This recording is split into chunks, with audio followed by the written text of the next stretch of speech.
तो दोस्तों welcome back to my new vlog. तो मैं और कप्तान अभी जा रहा हूँ कल सुबह 10 बजे निकला। ये अपना कप्तान का डायलॉग है गाइस।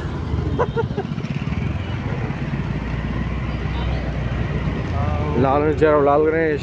तो दोस्तों देखिए शोना गुली स्कूल के सामने जा रहे कप्तान, पता नहीं क्यों कुछ बोले उसके फ्यूचर का काम है इसलिए जा रहा है वो। सच में बोलो। हाँ तो मेरा तो दोस्तों अभी मैं और अपना रिजू भाई जा रहा हूँ खुशी में मोमो पेलने के लिए।